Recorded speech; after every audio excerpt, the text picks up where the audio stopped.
I am Amanda, 32 years old, and until recently, I thought family meant everything.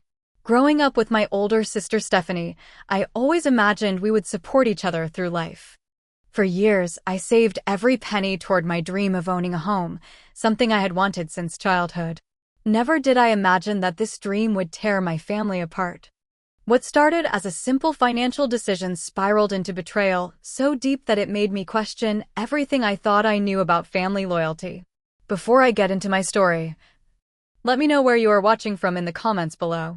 Hit that like and subscribe button if you have ever had to choose between your dreams and someone else's expectations. Growing up in a middle-class neighborhood in Grand Rapids, Michigan, family was always portrayed as the center of our universe. Our modest two-story house on Maple Street was where most of my childhood memories were formed, both good and bad. My parents, Margaret and Richard, worked hard to provide for Stephanie and me, though we were never wealthy by any means. Dad worked as a manager at a local factory while Mom taught third grade at the elementary school down the street. Stephanie was 5 years older than me, and from an early age, the differences in our personalities were evident. She was outgoing and social, while I was more reserved and studious. Despite these differences, we shared the typical sister bond throughout our childhood, swinging between fierce protectiveness and irritating each other to tears. Everything changed when Stephanie turned 19 and announced she was marrying her high school sweetheart, Brian. Mom and Dad were concerned about how young they were, but Stephanie had always been headstrong. The wedding was small but lovely, and within a year, they welcomed their son Tyler into the world.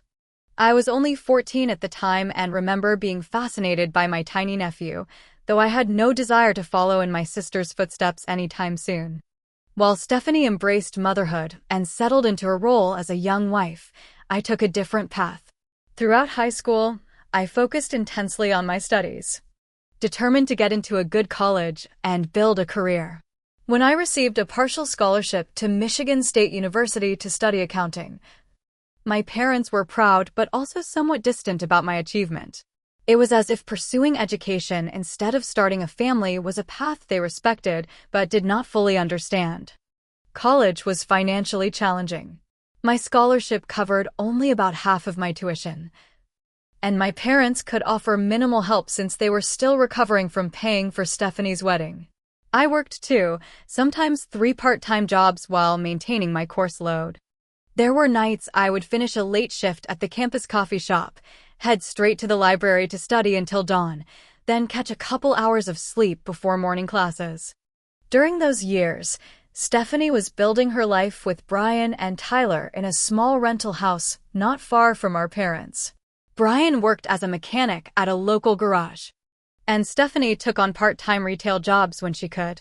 They struggled financially, but seemed happy in their family life.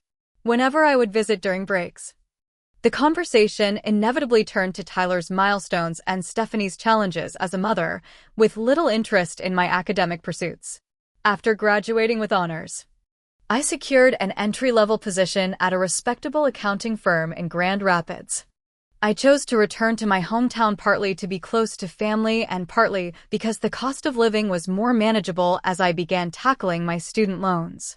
I rented a small 1-bedroom apartment and lived frugally, dedicating a significant portion of my income to paying down debt. The first 3 years of my career were challenging but rewarding. I worked long hours during tax season and took on extra projects to prove my value to the firm.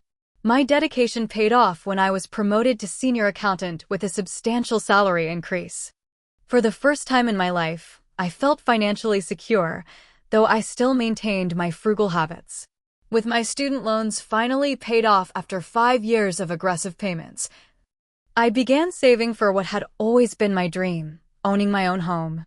I created a detailed financial plan, cutting expenses wherever possible and setting up automatic transfers to my savings account with every paycheck. For 6 years, I lived by this strict budget, turning down vacations and limiting social outings to build my down payment fund. Throughout this time, our family dynamics remained largely unchanged. Sunday dinners at our parents' house became a tradition, with Stephanie, Brian, and Tyler always in attendance. These gatherings often highlighted the subtle favoritism my parents showed toward Stephanie. Comments like, "It is so wonderful how dedicated you are to your family, Steph," were common, while my career achievements were acknowledged with polite but brief congratulations. As Tyler grew, he showed considerable academic promise. By high school, he was taking advanced placement classes and expressing interest in engineering. I tried to connect with my nephew by offering help with math homework or discussing potential career paths, but our interactions were always supervised by an oddly protective Stephanie, as if she feared I might influence him toward prioritizing career over family. My cousin Rachel was the only family member who seemed to truly appreciate my path. Having pursued a law degree herself, she understood the sacrifices required for professional success. Our conversations during family gatherings provided me with a sense of validation that I rarely received from my immediate family. As I approached my 32nd birthday, my savings goal was finally within reach. The housing market in our area was reasonably priced compared to major cities, and I had researched mortgage options extensively. I was ready to take the step toward homeownership, a milestone that represented not just financial security, but the culmination of years of discipline and hard work. Little did I know that this achievement would become the catalyst for the most painful family conflict I had ever experienced. It was a crisp Saturday morning in September when my phone rang, displaying Stephanie's name on the screen. We typically only spoke during family gatherings, so a direct call was unusual enough to pique my curiosity. "Amanda, are you free for coffee today? I need to discuss something important with you," Stephanie said, her voice carrying an unusual blend of formality and urgency. We agreed to meet at Riverside Coffee, a quiet cafe downtown where we occasionally met on the rare occasions Stephanie wanted to talk one-on-one. When I arrived, she was already seated in a corner booth, nervously fidgeting with a sugar packet. The tension in her posture immediately put me on alert. "Thanks for coming," she said as I slid into the seat across from her. "I ordered you a vanilla latte. Is everything okay? You seemed worried on the phone," I asked, watching as she tore the sugar packet into tiny pieces. Stephanie took a deep breath before meeting my eyes. "Tyler got his college acceptance letters last week. He was accepted to Cornell for their engineering program." "That is amazing." "Congratulations to him," I replied genuinely, proud of my nephew's achievement.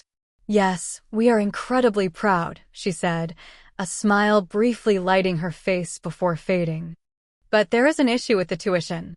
It is a lot more than we expected." I nodded sympathetically, knowing that prestigious universities came with hefty price tags. "Has he applied for scholarships? With his grades, he should qualify for some financial aid." Stephanie waved her hand dismissively. "He is looking into some, but they will not cover nearly enough.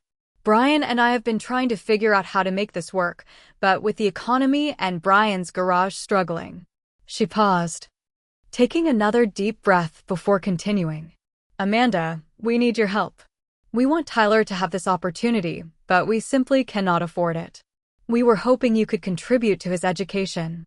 The request hung in the air between us. I took a sip of my latte to buy time, my mind racing. "What kind of contribution are you thinking?" I asked cautiously. What came next shocked me to my core. "We need you to cover his tuition," Stephanie stated, as if announcing he needed a ride to soccer practice. "For years at Cornell. You are the only one in the family who can afford it." I nearly choked on my coffee. "The full tuition? Stephanie, that is tens of thousands of dollars per year." $73,000 per year, including room and board, she corrected matter-of-factly. "But you have that great job, and you do not have the expenses that we do.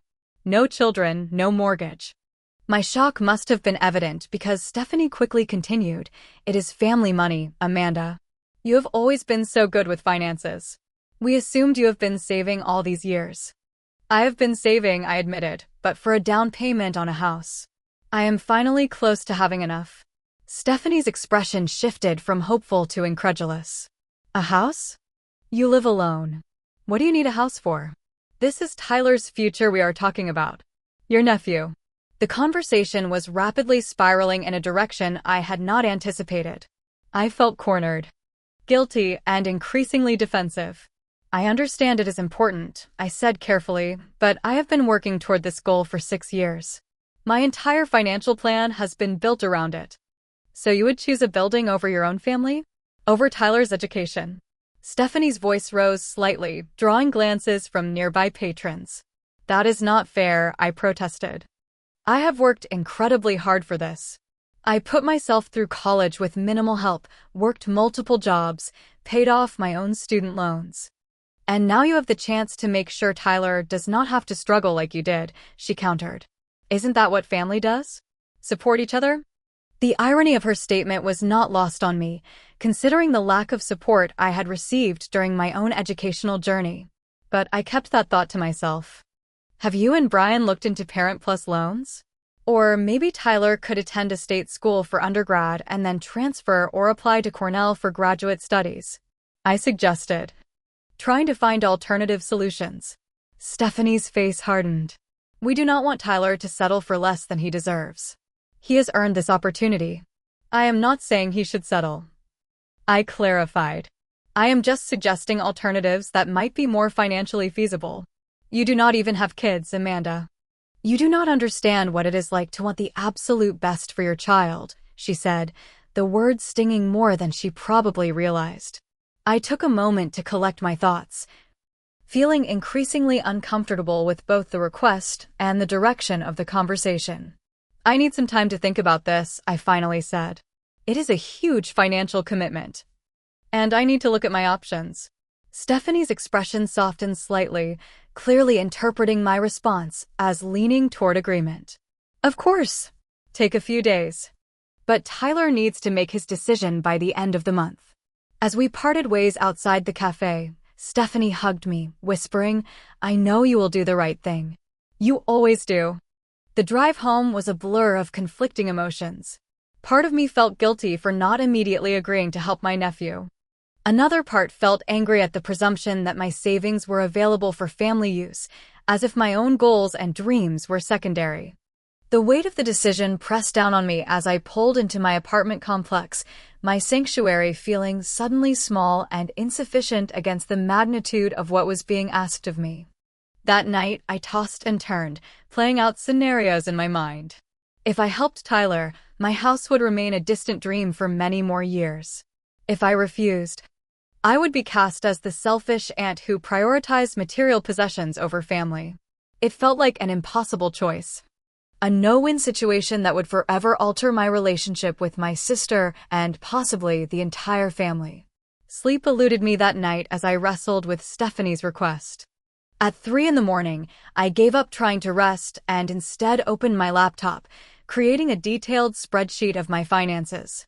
The numbers confirmed what I already knew in my heart. I could not afford both Tyler's tuition and a house down payment. Even with my careful saving, I would have to choose. I began researching scholarship opportunities for engineering students, compiling a list of options that Tyler might not have considered. Merit scholarships, diversity grants, professional organization awards, work-study programs, the list grew as I dug deeper. I remembered my own exhaustive scholarship search during college, how I had applied for dozens of small awards that eventually added up to meaningful assistance. What surprised me was discovering that Tyler had apparently only applied to the standard financial aid package at Cornell, not pursuing any of the numerous specialized scholarships available to promising engineering students. It seemed odd that a family so concerned about affording tuition hadn't explored all possible avenues for financial assistance. Morning came, and with it, clarity. After weighing all factors, I made my decision. I would not put my life on hold for a financial commitment that would essentially mortgage my future. Tyler had options I never had: supportive parents, excellent grades, and a variety of potential funding sources that hadn't been explored. Additionally, I couldn't shake the feeling that my sister and brother-in-law expected me to sacrifice without having made maximum efforts themselves. With my decision made, I contacted Jessica, a realtor recommended by a colleague. We scheduled a meeting for the following day to discuss my home buying criteria and budget. When I arrived at her office, I felt a mixture of excitement and lingering guilt. So, Amanda, Tell me what you are looking for in your first home, Jessica said warmly after we exchanged pleasantries. I would like a 3-bedroom house in a nice neighborhood, preferably with a small yard, I explained. Nothing extravagant. Just somewhere I can put down roots and build equity rather than paying rent. Jessica nodded approvingly. With your budget and the current market, I think we can find something that checks all those boxes. Are you thinking about any particular neighborhoods? We spent the next hour discussing various areas. School districts. Though I had no children, good schools meant better resale value, property taxes, and other considerations. By the end of our meeting, Jessica had scheduled 5 showings for the upcoming weekend. The house hunting process proved both exhilarating and exhausting. The first 3 properties had various deal breakers. One needed extensive renovations, another backed up to a busy road, and the third had a layout that felt cramped despite adequate square footage. The 4th house, however, sparked something in me the moment I walked through the door. It was a charming colonial-style home with 3 bedrooms, 2 bathrooms, and a kitchen that opened to a cozy living room. The backyard wasn't large, but featured a mature maple tree that provided perfect shade for a future patio. Most importantly, it was within my budget. What do you think? Jessica asked as we stood in the master bedroom, sunlight streaming through the windows. I love it, I admitted. I can really see myself here. It is a competitive market, she cautioned. If you are serious, we should prepare an offer today. That evening, I sat at my kitchen table signing document after document, officially offering to purchase my first home. The sellers had received multiple offers, but accepted mine due to my pre-approval status and flexibility on the closing date. The next few weeks were a whirlwind of inspections, paperwork, and planning. Throughout this process, I had deliberately avoided telling my family about my house hunt. I knew Stephanie was expecting me to fund Tyler's education, and I wanted to wait until everything was finalized before having that difficult conversation. The mortgage approval process was stressful enough without adding family drama. The day I received final mortgage approval was one of the proudest moments of my life. I had navigated the complex process on my own and was about to achieve a goal I had worked toward for years. When the closing date was set for the following week, I knew I could no longer postpone talking to Stephanie. The closing process itself was both tedious and thrilling. Signing my name dozens of times, initialing countless pages, and finally receiving the keys to my new home filled me with an indescribable sense of accomplishment. As I stood in the empty living room of my house, I felt a rush of emotions, pride, joy, and a sense of security I had never known before. That evening, I walked through each room, imagining where furniture would go, what color I might paint the walls, and the memories I would create in this space. The kitchen needed updating, but it was functional. The hardwood floors throughout the main level were in excellent condition. The master bedroom had a small ensuite bathroom that, while dated, had plenty of potential. I took photos of each room, already planning how to transform the space into my home.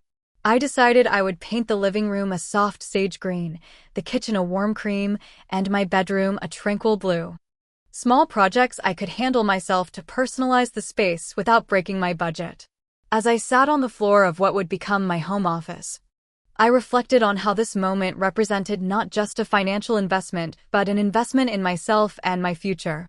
For the first time, I had a tangible representation of my hard work and discipline. This house was more than walls and a roof. It was physical proof that I had built something meaningful through my own efforts. I had planned to host a small housewarming gathering once I was settled, inviting family and close friends to celebrate this milestone with me. Little did I know that my dream home would soon become a battleground in a family war I never saw coming. The day after closing on my house, I knew I needed to call Stephanie. With keys in hand and the deed bearing my name, there was no more delaying the inevitable conversation. My hands trembled slightly as I dialed her number, rehearsing what I would say. "Hi, Steph. Do you have a minute to talk?" I asked when she answered. "Sure, what is up? Have you made a decision about Tyler's tuition?" Her tone was light, expectant even, as if she had no doubt about what my answer would be. "Actually, that is why I am calling," I began. I have given it a lot of thought, and while I want to support Tyler, I cannot commit to paying his full tuition. The silence that followed was deafening. What do you mean you cannot? She finally responded, her voice noticeably cooler. I took a deep breath. I have put together information on scholarships Tyler could apply for, and I would be happy to help him with applications. There are also excellent engineering programs at state schools that would cost significantly less. That is not what we discussed, Amanda, Stephanie interrupted. Tyler has his heart set on Cornell. He deserves this opportunity. I know, and I agree he deserves opportunities, I continued. But I need to tell you something. I have been saving for years to buy a house, and I just closed on one yesterday. The silence that followed was different this time, heavy with brewing anger. You what? Stephanie's voice was barely above a whisper. I bought a house. It is something I have been working toward for 6 years, and I finally reached my goal. So you chose a house over your nephew's future. Her voice rose with each word. After everything we discussed, you went behind our backs and spent the money on yourself? It was not behind your backs, Stephanie. It was my money earned through my work. I made what I believe is the right decision for my life. The right decision. She was shouting now. How is abandoning your family the right decision? Tyler was counting on you. We were counting on you. I never agreed to pay his tuition, I reminded her, struggling to keep my own voice calm. I said I would think about it, and I did. I compiled alternatives that could work for Tyler without derailing my own financial future. Do not pretend this is about anything other than selfishness, Stephanie spat. You have always put yourself first. Always focused on your career, your goals, your money. While the rest of us built a family and supported each other, you were just looking out for number one. Her words stung, but I stood my ground. That is not fair, Stephanie. I have supported this family in many ways.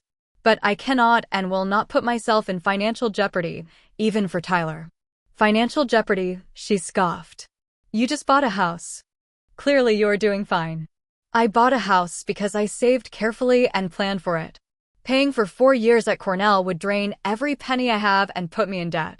I cannot believe how selfish you are being right now, she said, her voice thick with disgust. Wait until Mom and Dad hear about this. Before I could respond, the line went dead. Stephanie had hung up on me. I tried calling back immediately, but my call went straight to voicemail. I sent a text explaining that I wanted to discuss this rationally, but it remained undelivered. She had blocked my number. Less than an hour later, my phone rang again.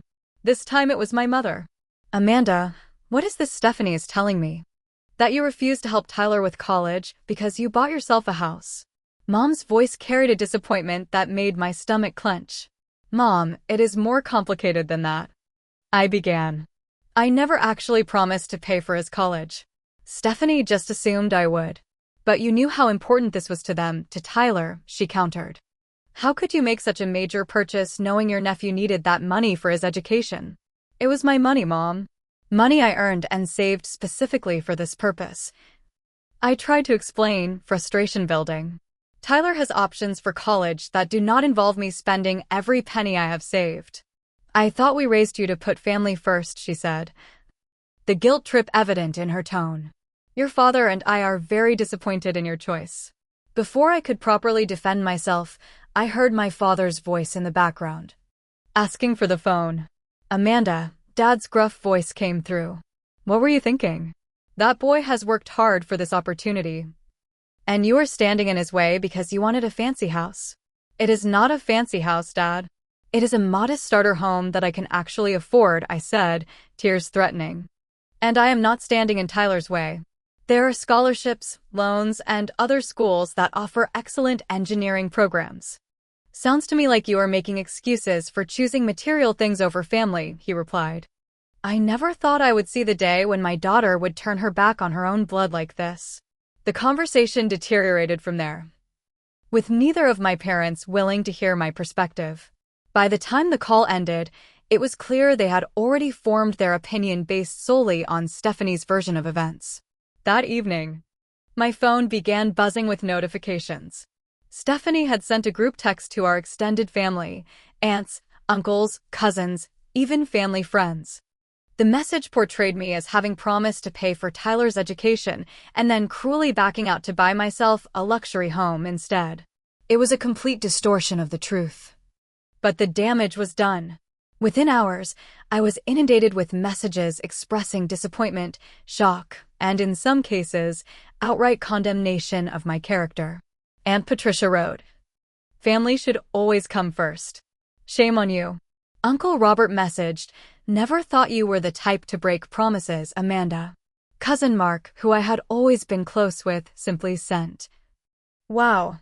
Just wow."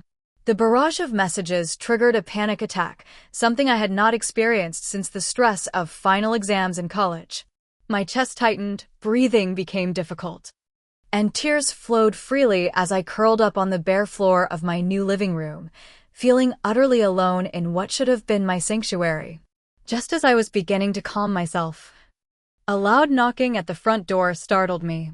Through the peephole, I saw Stephanie and Brian standing on my porch, their expressions stormy. Against my better judgment, I opened the door. "How dare you?" Brian immediately launched in, not even waiting for a greeting. "You had no right to buy a place without telling us. That money was supposed to go to Tyler's future." "Lower your voice, Brian," I said, acutely aware of my neighbors across the street watching the scene unfold. "This is my property, and you are causing a scene." "We will cause whatever scene we need to," Stephanie joined in. "You lied to us, Amanda. You said you would help Tyler." "I never promised that," I countered. "I said I would think about it, and I offered alternatives." "Alternatives?" Brian scoffed. "You mean forcing him to give up his dream school? To settle for less than he deserves?" "There are excellent engineering programs at many universities," I began, but Stephanie cut me off. "Save it," she snapped. "We see where your priorities lie now. This house," she gestured dismissively, "means more to you than your own family." "Well, congratulations on your new home. I hope it keeps you warm at night when you have no family left to visit it." "You are going to regret choosing bricks over family, Amanda," Brian added ominously. "Mark my words." As they turned to leave, Stephanie delivered one final blow. "Do not bother coming to Sunday dinner anymore. You are not welcome." I closed the door as they stormed back to their car, then sank to the floor, my back against the door, and sobbed in my empty house. This place that represented years of hard work and discipline, my dream come true, now felt tainted by the ugliness of the confrontation. In the space of a single day, my achievement had been recast as an act of betrayal, and my family had turned their backs on me. The weeks following the confrontation were some of the loneliest of my life. Sunday came and went without the familiar rhythm of family dinner, a tradition I had participated in for years. Though I had not planned to attend after Stephanie's explicit invitation, the silence from my parents confirming my exclusion hurt deeply. As October turned to November, the holiday season loomed, traditionally a time when our family came together. Thanksgiving had always been held at my parents' house, with everyone contributing dishes and sharing what they were grateful for around the table. When mid-November arrived without any mention of plans, I finally worked up the courage to call my mother. "Hi, Mom. I was wondering about Thanksgiving plans this year," I said when she answered, her greeting noticeably cooler than usual. "We are having dinner at 2, but Stephanie feels it would be best if you did not attend this year," she replied matter-of-factly. "Things are still very raw, Amanda." The casual dismissal stung worse than anger would have. "So that is it? I am just cut out of family holidays now because Stephanie says so?" "You made your choice," Mom said with a sigh. "Tyler is devastated, you know. He was counting on attending Cornell." "Did Stephanie show him the scholarship information I sent? Or tell him about the other options we discussed?" I asked, already knowing the answer. "Amanda, I am not getting in the middle of this. You and your sister need to work things out, but until then, it is best if we avoid situations that might create tension for everyone." Thanksgiving passed with me alone in my new house, eating a microwave dinner and trying not to think about my family gathered without me. Christmas brought more of the same, with a brief, awkward exchange of gifts with my parents in their driveway the day before the actual holiday. They accepted my presence with tight smiles, but did not invite me inside where I could hear the sounds of Stephanie's family already celebrating. the new year brought no thaw in relations. Instead, things worsened when I began hearing from mutual friends that Stephanie was actively spreading her version of events throughout our social circle. Linda, whom I had known since high school, called one evening in January. "Amanda, I do not want to get involved in family drama, but I thought you should know that Stephanie has been telling people at the gym that you promised to pay for Tyler's college and then backed out at the last minute to buy yourself a luxury home instead." "What?" "That is absolutely not what happened," I protested. "I figured as much," Linda said gently. "It did not sound like you. But she has been very vocal about it. And some people are taking her side without hearing yours."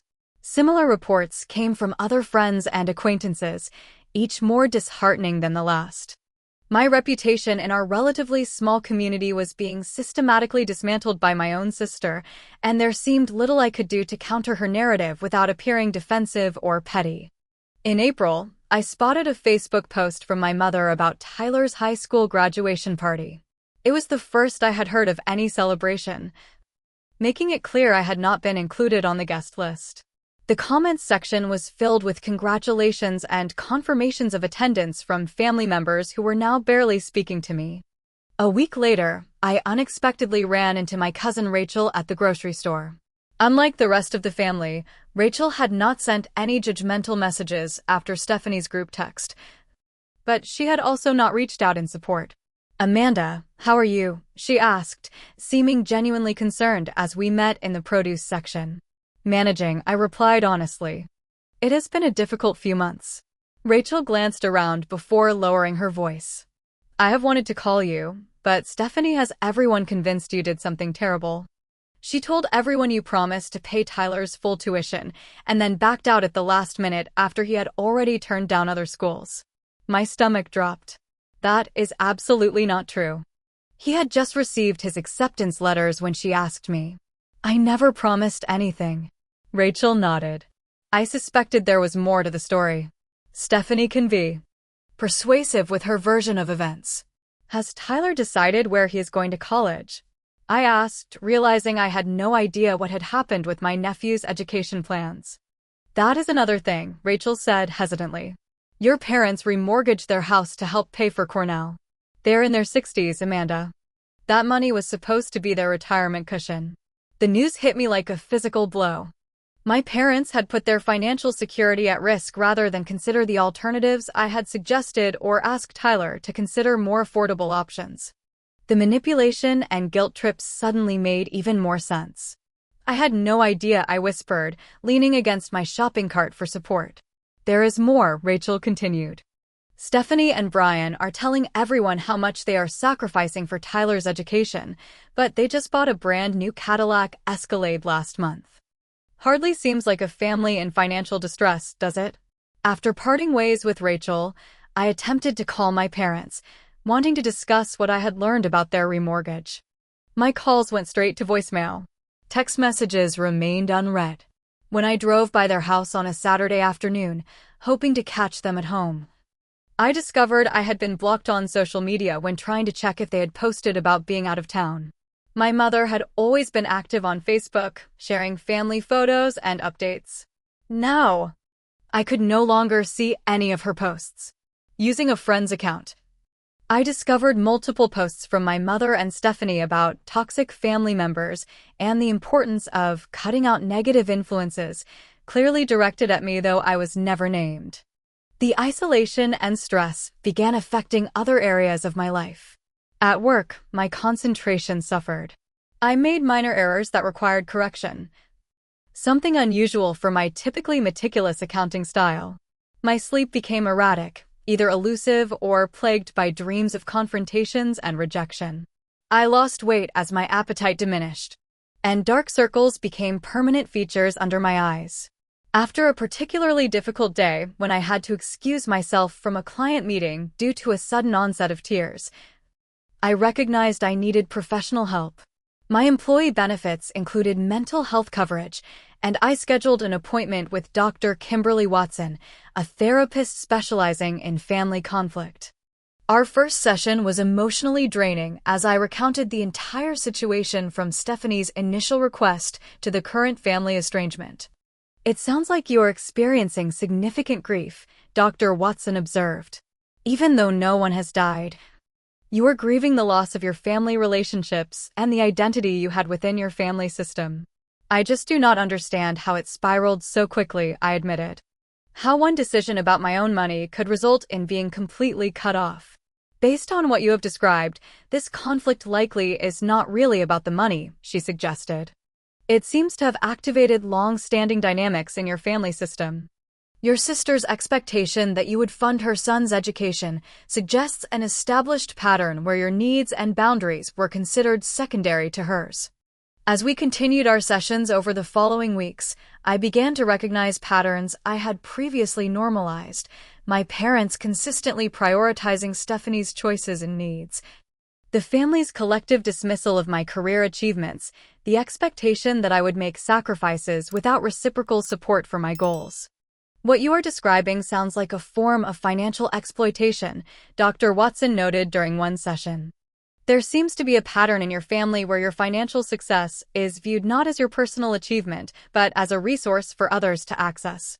This perspective was both enlightening and painful. It forced me to reconsider not just the current conflict, but many past interactions through a new lens. The realization that my family had established a dynamic where my boundaries were not respected helped explain their disproportionate reaction to my assertion of those boundaries. As spring turned to summer, my work with Dr. Watson continued, focusing on building healthy boundaries and processing the grief of family estrangement. Gradually, I began to reclaim my emotional stability. The panic attacks became less frequent, my sleep improved, and I regained my professional focus. Healing does not necessarily mean reconciliation, Dr. Watson reminded me during one session. It means finding peace within yourself regardless of whether relationships are restored. This perspective helped me shift from desperately seeking my family's approval to focusing on building a fulfilling life on my own terms. I turned my attention to making my house truly a home, painting each room in the colors I had envisioned and gradually adding furniture that reflected my personal style. My backyard became a therapeutic project as I planted flowers and vegetables, learning through trial and error. The physical labor of gardening provided both exercise and mental calm, while the gradual transformation of the space gave me a sense of progress and control. With Sundays no longer reserved for family dinners, I joined a community gardening group that met weekly at a nearby urban farm. There, I met people of various ages and backgrounds who shared knowledge without judgment. Elena, a retired botanist, became a particular friend, offering both gardening wisdom and grandmotherly warmth that helped fill the void left by my family's absence. As I established new routines and relationships, I began hosting small gatherings at my home. The first dinner party I threw for colleagues from work marked a significant milestone in reclaiming my space from the painful associations of the confrontation with Stephanie and Brian. 3 months into my therapy journey, an unexpected encounter shifted the dynamic of the family conflict. While selecting paint for my bathroom renovation at the local hardware store, I quite literally bumped carts with my father. "Dad," I said, genuinely surprised to see him there. "Amanda," he replied, his expression a complicated mix of emotions. "You look well." An awkward silence stretched between us before I managed, "How are you and Mom doing?" "Getting by," he said with a shrug that seemed to carry more weight than his casual tone suggested. "Your mother's arthritis is acting up with all this rain." "I am sorry to hear that," I said sincerely. "I have called a few times, but—" "I know," he interrupted, glancing around as if concerned about being overheard. "Things have been complicated." Taking a deep breath, I decided to seize the rare opportunity for direct communication. "Dad, I need you to know that I never promised to pay for Tyler's education." Stephanie asked, and I said I would think about it. That was all. His brow furrowed. "That is not how she explained it to us." "I am sure it is not," I said gently. "But it is the truth." I compiled scholarship information, suggested alternative schools with excellent engineering programs, offered to help with applications. All of that was rejected because it was not what Stephanie wanted. Dad shifted uncomfortably. She said you promised and then bought a fancy house instead. My house is not fancy, Dad. It is a modest starter home that I can actually afford because I saved carefully for years. You raised me to be financially responsible. And that is exactly what I was being. I paused before adding, I heard you and Mom remortgaged your house to help pay for Cornell. Is that true? A flash of something like embarrassment crossed his face. We wanted to help Tyler. He is our grandson. I understand that, I assured him. But putting your retirement security at risk when there were other options seems like an extreme solution. Dad checked his watch abruptly. I need to get going. Your mother is waiting for me. Dad, please, I tried once more. Can we just talk about this? Maybe you and Mom could come see my house sometime? It is not what Stephanie has made it out to be. I will think about it. He said non-committally before wheeling his cart toward the checkout. Though brief and somewhat stilted, the conversation represented the first crack in the wall of silence my family had built around me. I left the store feeling cautiously hopeful that perhaps, with time, at least my parents might be willing to hear my side of the story. A week later, that hope grew when I received an email from Tyler. My first direct communication with my nephew since the conflict began. And Amanda, the message began. I wanted to thank you for the scholarship information you sent months ago. Mom only recently showed it to me, and I was able to apply for and receive 2 of them, which will help a lot with expenses. I am going to be attending Michigan State for engineering instead of Cornell. Their program is really good, and with the scholarships and some loans, it is much more affordable. I am sorry things got so messed up between you and Mom. Miss you. The email brought tears to my eyes, both for the loss of time with my nephew and for the revelation that Stephanie had apparently withheld my scholarship information until recently. I responded warmly, congratulating Tyler on his decision and scholarships, assuring him that my door was always open to him regardless of the situation with his mother. His response came quickly, thanks. Maybe I can see your new house sometime? Mom showed me a picture and said it was really fancy, but knowing you, I bet it is super practical and organized instead. This exchange with Tyler, brief as it was, provided another piece of the puzzle. The fancy house narrative had clearly been part of Stephanie's campaign to paint me as materialistic and selfish. The fact that she had shown Tyler a picture suggested she had either driven by my house or found the real estate listing online, then deliberately mischaracterized it to support her narrative. Armed with this insight and the techniques I had learned in therapy, I decided it was time to take a more proactive approach to addressing the family rift. After discussing the strategy with Dr. Watson, I composed a detailed letter to my parents, explaining my side of the situation from beginning to end. I wrote about Stephanie's initial request and my genuine consideration of it. I outlined the financial realities that made funding 4 years at Cornell impossible without sacrificing my own financial security. I detailed the alternative solutions I had proposed and how they had been summarily rejected. Most importantly, I addressed the distortions and outright falsehoods that had been spread about me. I have always valued family, I wrote toward the end of the letter.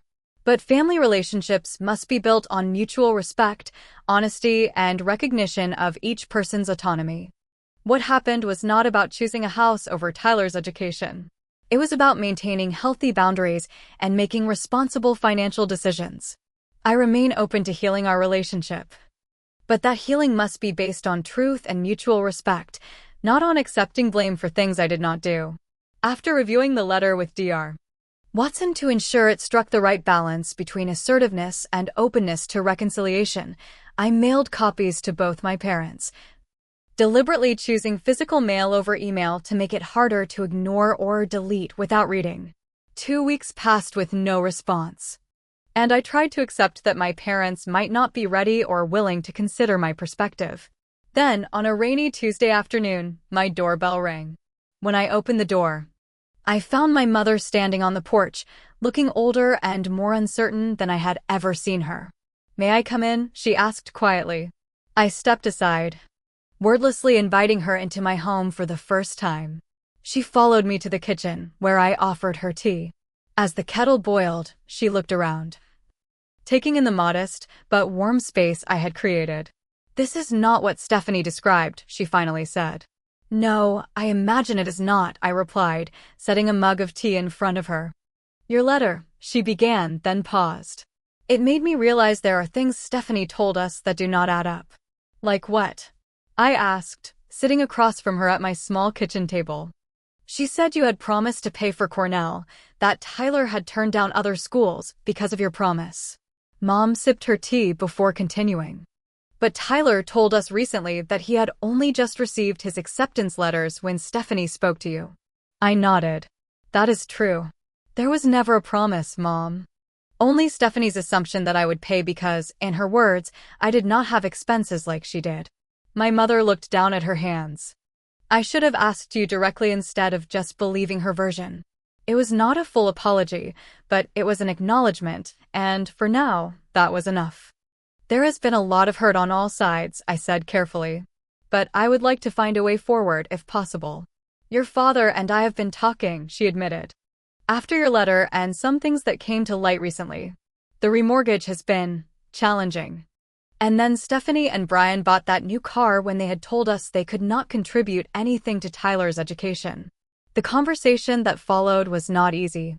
Years of family dynamics and unspoken expectations could not be resolved in a single afternoon. But it was a beginning, a small opening toward potential healing. Mom did not stay long, and we did not reach any concrete resolutions, but when she left, the air between us felt lighter than it had in months. As summer progressed, small steps toward reconnection continued. My father visited to help me install ceiling fans, a task that required few words, but created space for comfortable silence and occasional neutral conversation. My mother called once a week, our talks gradually becoming less stilted and more genuine. Tyler visited in August before leaving for college, eager to see my house and reconnect. During his visit, he revealed more details about how the family conflict had unfolded from his perspective. "Mom and Dad told me you had promised to pay for Cornell and then backed out," he explained as we sat on my back patio. "They were really angry. But then when I got the scholarships you suggested and decided on Michigan State, Mom got weird about it. Like, she was disappointed I found another solution." "What do you mean?" I asked. Tyler shrugged. "I do not know. It just seemed like she wanted me to be mad at you more than she wanted me to figure out college. When I told her Michigan State was actually a better fit for the specific engineering track I want, she kept bringing up Cornell like I was settling for less." His insight was profound for someone so young, and it reinforced what Dr. Watson had suggested, that the conflict had never really been about the money or Tyler's education, but about deeper family dynamics and Stephanie's own issues. By September, I had established clear boundaries with my parents. We were speaking again and occasionally sharing meals. But I made it clear that I would not tolerate further misrepresentations of my character or actions. I also made it known that while I was open to eventual reconciliation with Stephanie, it would require acknowledgement of the damage done and a commitment to honest communication moving forward. "You cannot force Stephanie to accept responsibility, Dr. Watson reminded me during one of our now monthly sessions. But you can maintain your boundaries regardless of her choices." This framework was liberating. No longer was I waiting anxiously for my sister's approval or forgiveness. Instead, I was building a life that honored my values and protected my well-being, leaving the door open for reconciliation, but not making my happiness dependent on it. 6 months after my mother's first visit to my house, my home had truly become a sanctuary. The kitchen renovation was complete, with new countertops and a fresh coat of paint transforming the once dated space. Each room now reflected my personality. From the cozy reading nook in the living room to the efficient home office, where I occasionally worked remotely. The backyard had undergone the most dramatic transformation. What had once been a neglected rectangle of patchy grass was now a thriving garden with vegetables, flowers, and a small patio where I often enjoyed my morning coffee. The maple tree provided perfect shade in the summer, and I had added bird feeders that attracted a colorful array of visitors. My relationship with my parents had gradually improved through consistent, honest communication. We had established a new tradition of monthly lunches, sometimes at their house, sometimes at mine. These gatherings were smaller and more intimate than the previous family dinners, allowing for more meaningful conversation without the tension that had characterized our larger family gatherings. The boundaries I had set remained firmly in place. I made it clear that while I valued reconnecting with them, I would not tolerate being made the scapegoat for family problems or having my character misrepresented. To their credit, my parents had become more careful about respecting these boundaries. Though occasional slips showed that old habits died hard, Stephanie and I remained estranged. She had made no attempt to contact me directly, though I occasionally heard updates through my parents or Tyler. According to my mother, Stephanie maintained that I had betrayed the family, though her narrative had shifted somewhat as contradictory facts became known. The lack of reconciliation with my sister was a lingering sadness, but no longer the all-consuming grief it had once been. Dr. Watson had helped me understand that sometimes estrangement is the healthiest option when relationships become toxic, at least until genuine change occurs. Forgiveness does not always mean reconciliation, she had explained. You can forgive someone for your own peace of mind without resuming a relationship that is harmful to you. Tyler had completed his first year at Michigan State with excellent grades and seemed to be thriving. He visited during breaks, sometimes with my parents and sometimes alone. Our relationship had evolved into something new and separate from the family drama, based on mutual respect and genuine interest in each other's lives. During his spring break visit, Tyler had surprised me with a heartfelt apology. "I should have reached out to you directly when all this was happening," he said. "I just believed what Mom and Dad told me without question." "You were 17, Tyler," I reminded him. "It was not your responsibility to mediate adult conflicts." "Still, I am sorry for the part one played," he insisted. "And I am really grateful for the scholarship information. It made a huge difference." I had begun mentoring Tyler about financial independence, helping him create a budget and understand the importance of building credit responsibly. These conversations often led to deeper discussions about family dynamics and the importance of maintaining healthy boundaries, even with those you love. The extended family situation had gradually normalized. Some relationships had been permanently altered by the conflict, particularly with those who had been quickest to judge without seeking my perspective. Others had reached out privately to apologize or simply to reconnect without addressing the conflict directly. Cousin Rachel had become a more regular part of my life, our shared experiences with family pressure creating a stronger bond. "I always admired how you charted your own path," she confided during one visit. It gave me permission to do the same in my own way. My social circle had expanded beyond family connections. The community garden group had introduced me to diverse friends of various ages and backgrounds. My neighbor Carol and I had developed a close friendship, often sharing coffee on weekend mornings and looking out for each other's homes during travel. Most importantly, I had grown from a people-pleaser desperate for family approval into someone who valued herself enough to establish and maintain healthy boundaries. The journey had been painful but ultimately transformative. One evening, as I sat on my patio watching the sunset paint the sky in brilliant oranges and pinks, I reflected on the lessons of the past 2 years. The dream home that had caused such conflict had become not just a physical shelter, but a symbol of my journey towards self-respect and emotional freedom. The experience had taught me that family should lift each other up, not tear down individual dreams for collective demands. It showed me that true support comes from respecting each person's autonomy and celebrating their achievements rather than viewing those achievements as resources to be claimed. I had learned that sometimes the most loving thing you can do, both for yourself and others, is to stand firm in your truth, even when doing so disrupts comfortable but unhealthy patterns. Breaking cycles often requires someone willing to weather disapproval for the sake of creating healthier dynamics for the future. Perhaps most importantly, I discovered that family is not defined solely by blood relations, but by those who respect, support, and value you for who you are. The chosen family I had built around me demonstrated that relationships could be nurturing without being exploitative, close without being suffocating. As I watched the stars begin to appear in the darkening sky, I felt a profound sense of peace. The journey had not ended as I might have wished, with all relationships perfectly restored. Instead, it had led to something perhaps more valuable, the freedom to define my own worth and create connections based on mutual respect rather than obligation. The path forward remained uncertain. Whether Stephanie and I would ever fully reconcile was an open question. But I was no longer waiting for that reconciliation to feel complete. I had found my voice, my boundaries, and my peace in this home that represented not selfishness, as my sister had claimed, but self-respect and the courage to live authentically.